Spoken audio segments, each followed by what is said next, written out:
Here with Rideshare Delaware. I see that the 10 o'clock hour has arrived, so we're going to start with our presentation today. I'm just going to say a quick hello, and we will go ahead.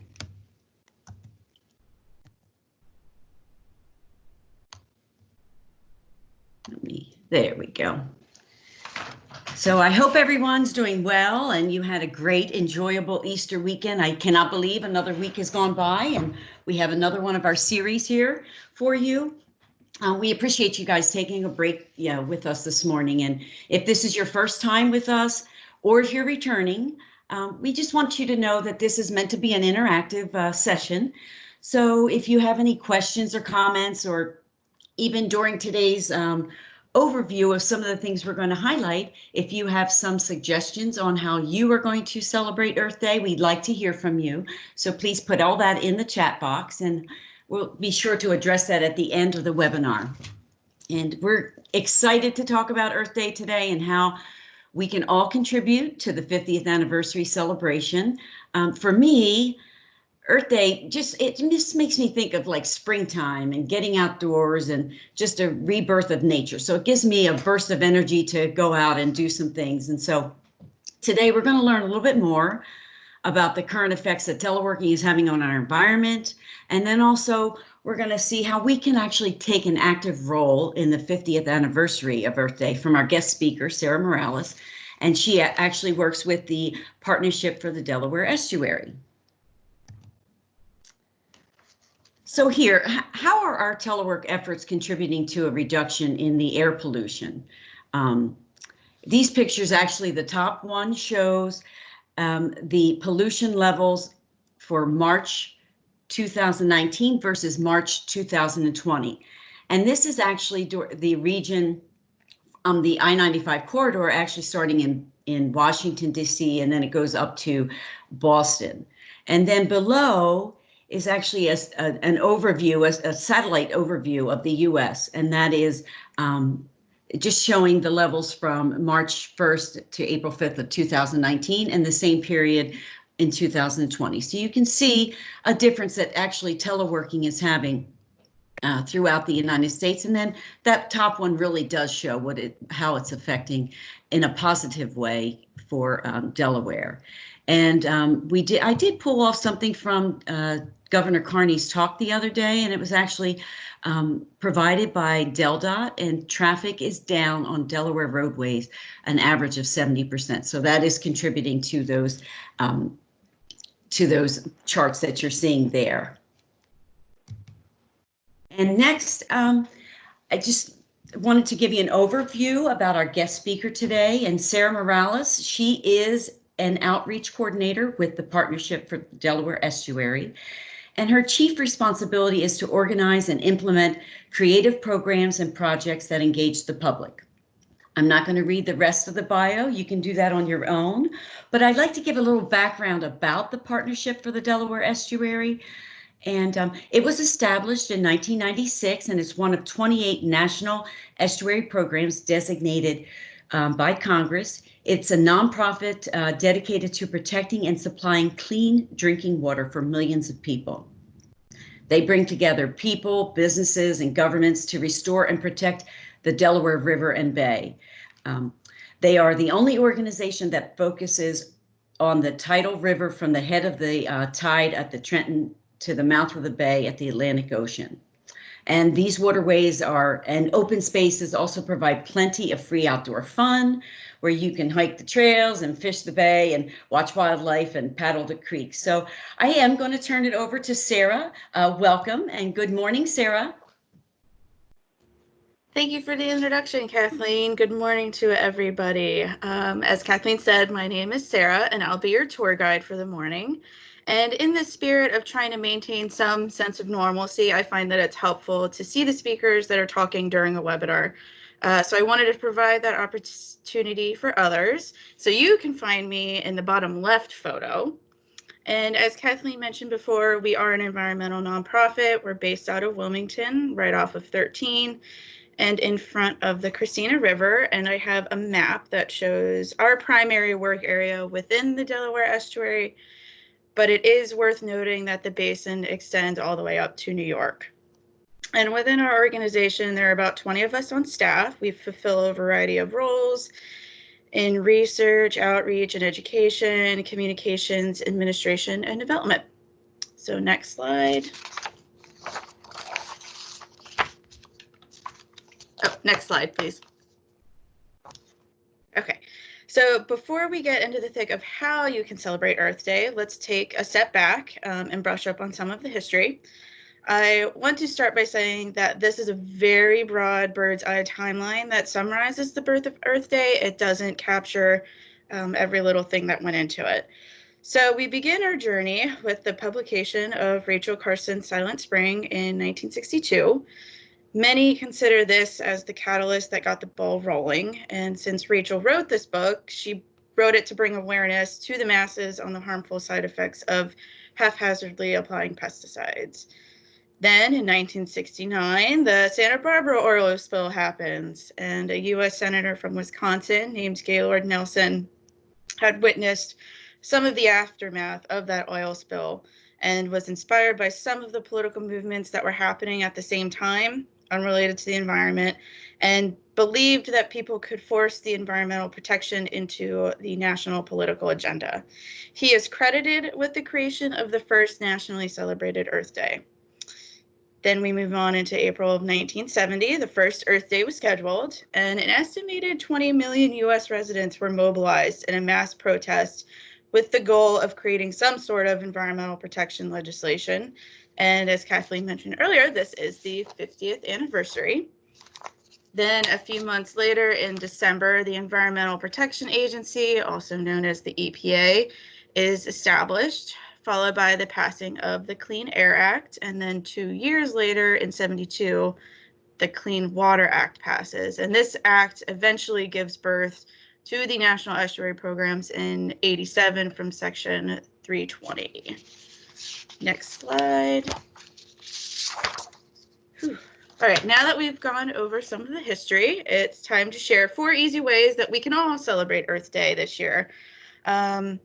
We tried very hard to find activities that you and I could do from the comfort of our own homes, but it is important to note that some activities require access to a computer or smartphone with internet connection. I also want to add that we encourage you to check your local legislation before you decide to participate in some of these activities outside of your home. Next slide. So, first up is the City of Wilmington virtual celebration.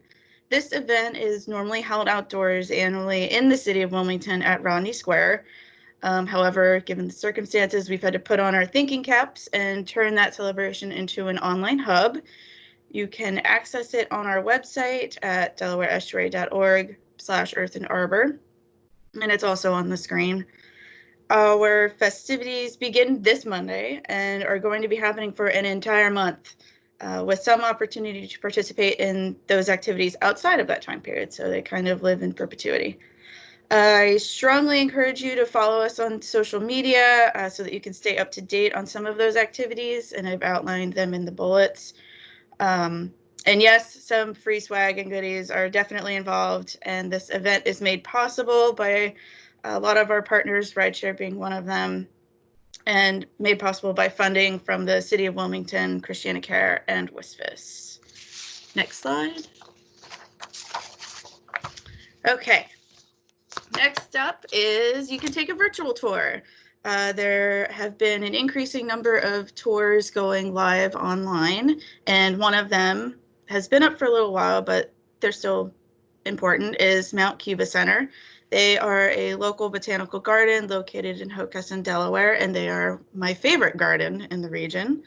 They are well known for their free annual wildflower celebration, extensive collection of trilliums, and their specialization in native plants. Turns out that they're also one of the most accessible gardens online, as they have an extensive guided tour that walks you throughout the property throughout the seasons. Then there's the Kokenhof, which is a world-renowned destination for tulips.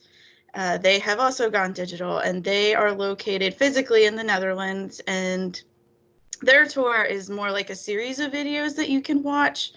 But nonetheless, you are able to see the extensive beauty of tulips and spring landscape at its finest in the comfort of your own home. Closed captioning is available on those videos. And then next up is the National Park Service. They have partnered with Google Arts and Culture to explore the hidden world of nature at 5 of their parks. These tours are the most interactive out of the bunch that I've been able to find and are family-friendly, educational, and great for all ages. And closed captioning is also available on most of those videos. Next slide. So contributing to science. There's a few things you can do from your home that regard community science. And the first one is the Cornell Lab of Ornithology, and they are dedicated to all things birds and renowned for their extensive involvement in research surrounding birds and conservation. They have created a platform called eBird and need us to record the birds that we see at home or while we're out and about. All of the data helps advance the science and conservation of bird species worldwide. You do need to create an account and record sightings via a smartphone or app, but it is something that's very easy to do, and it's okay if you don't have the identification skills yet. There is a very large community of birders that are willing to help you identify some of those critters. Next up, if you're stuck inside or just don't want to go outside, a few museums and botanical gardens could use your help. Most natural history collections are not easily available to residents and researchers, so this project called Notes from Nature aims to digitize those collections so that they are available to those people. Currently, there are some projects in progress for the New York Botanical Garden, Plants of Arkansas, butterflies, herbarium specimens, and a few more. And then last up is NASA Globe Observer Tree Program. They debuted this program a short while ago, but they do need our help in measuring tree height and circumference. And this is vital for scientists to understand what the tree canopy looks like around the nation and figure out how things move around the system. You will also need to download their app. It's titled NASA Go, and the app provides you with a brief tutorial. Just make sure you select the trees program and you'll be good to go. This is a great thing to do if you're out on a walk or just want to measure some trees near your home, and it is accessible 24/7, 365. Next slide, please. All right, so this is number 4 on our list of things that you can do at home to celebrate Earth Day. So continuous learning is one of the many ways we can challenge ourselves to be better people and make more informed decisions. And one can flex those continuous learning muscles by intentionally looking for more things about the environmental challenges and success that we experience as humans. So our partners at the Center for Aquatic Sciences, which is located in New Jersey, have created an online book club titled the Page Flipper Book Club, and you can join by going to their website. They select books with an environmental message and discuss online via the Facebook group and end with a book discussion over Zoom.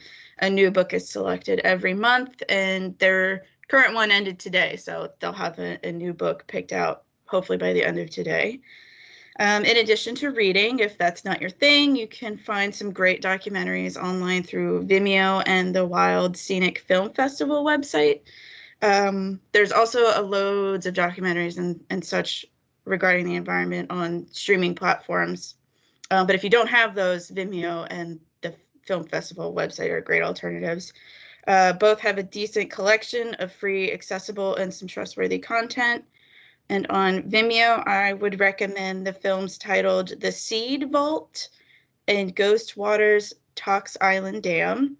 In The Seed Vault, you follow scientist Carrie Fowler into the Svalbard Global Seed Vault, which houses the largest collection of seeds in the world.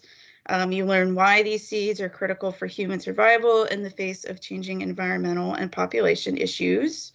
And then in the film Ghost Waters, Tox Island Dam, which was one I just recently learned about, you follow the story of the 20-plus year struggle that Hardwick Township, New Jersey locals faced in the midst of a massive dam and reservoir project on the Delaware River. So this one is super local to us.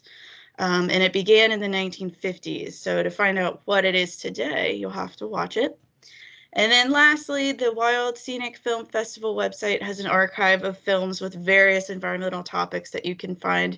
It's very easy to go down a rabbit hole on this website. Films range anywhere between 2 minutes and a couple hours. And those are the 4 things I have for you today. So Kathleen, you can take it back over from here.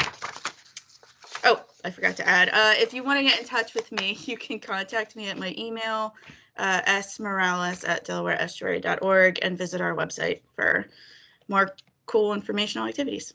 Thanks. Great, Sarah. Thank you so much. That's really, really great information. From doing things individually or getting, families involved and things like that. So we appreciate your expertise and sharing. And again, we'll be sending out the presentation, so you'll have Sarah's contact information at the end.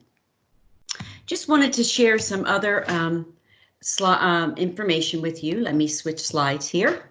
And so here's some additional resources from the Earth Day Network, where there's 3 ways you can participate. And it does say there's some global digital things you can do. There's going to be 24 hours of action that they're doing on the whole day of Earth Day, which is Wednesday, April 22nd.